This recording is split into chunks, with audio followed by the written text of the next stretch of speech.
สบายดีทุกคนมื้อนี้ก็สิมาเห็นเมนูแกงหน่อไม้แซ่บๆแบบบ้านๆเฮาเนาะก่อนอื่นเฮาก็จะไปต้มหน่อไม้นี่เฮาต้มแล้วเลยต้มได้แล้วจืดแล้วเฮาก็เอายำนำใบยะนางใส่นะ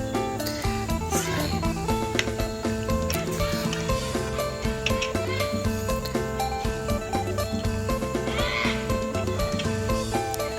ต่อไปเฮาเอาข้าวเบื่อใส่ข้าวเบื่อเฮาจะตำบักพริกใส่เนาะตำใส่แล้วก็อัดฟ้าได้พอหมอฝนแล้วก็จะมาคนคุเรใส่โอ้กลิ่นหอมแห้งขนาดไปจนได้ปรุงต่อไปเราก็เอาปลาใส่ปลานี่จะมันเฮาบ่มีกระดูกหมูปกติเฮาจะใส่กระดูกหมูนะเฮาจะเอาปลาแห้งใส่เนาะมีใส่มีหยังก็ใส่ในตู้นะมีหยังก็ใส่ซัมมี่ว่าสิซะอันนี้ใบย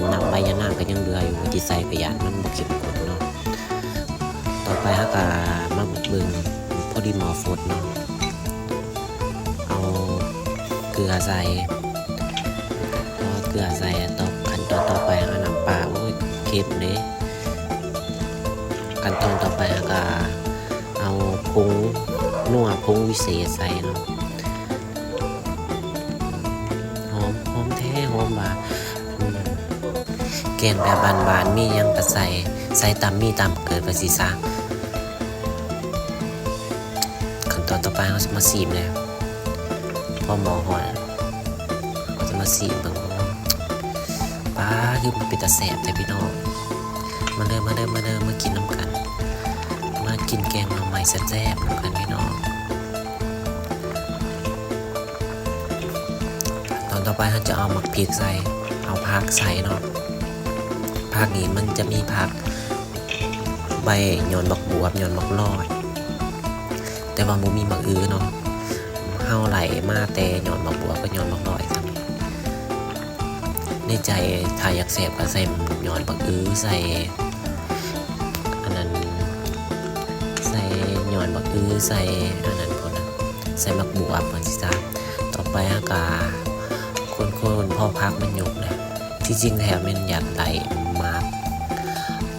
กระดูกหมูน่ะใส่แซ่บได้มันนัวดีอันนี้เฮาบ่ได้ใส่หยังใส่แต่ปลาแห้งมีในตัวก็เลยเอามาใส่เนาะ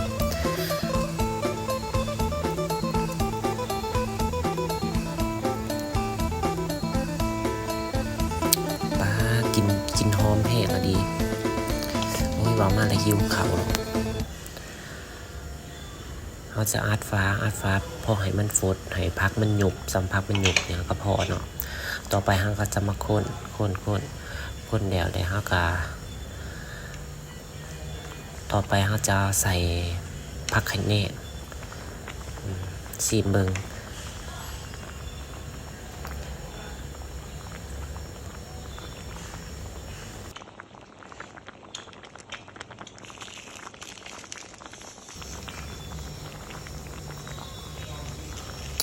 ว้านี่โตมันบนนัวเราก็เอาเป็นนัวใส่อีกเนาะใส่ลายแสบลายใส่หน่อยแสบหน่อยเนาะ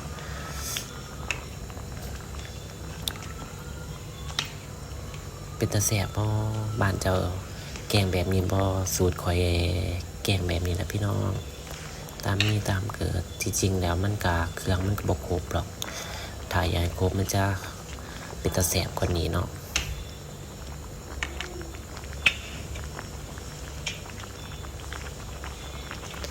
ขั้นตอนต่อไปเราจะใส่ผักกระแยงเพื่อให้มันกินมันจะหอมก่อน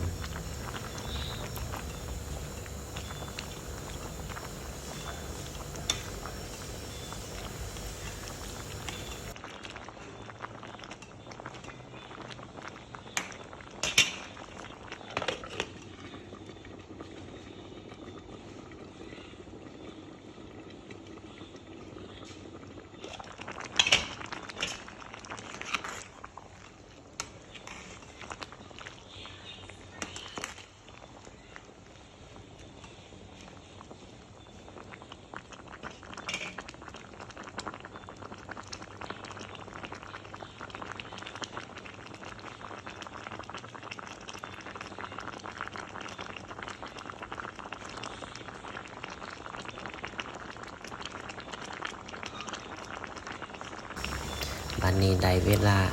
ไก่สิโป่งหม้อแล้วเนาะ ผักอิหยังกระสุกกระแดบป้านี่ถูกบัดนี้เราต่อไปเราจะตักใส่ถ้วยเราสิมากินเนาะตอนนี้เราหิวข้าวแห้งตอนนี้มาเด้อพี่น้องมากินน้ำกันแกงเราใหม่น้ำกันปลาโถ มาแห้งมาแห้งมาเขาวิจัยเขามาแห้งเรามาเอาเว้ยบนนี้เลยเยอะ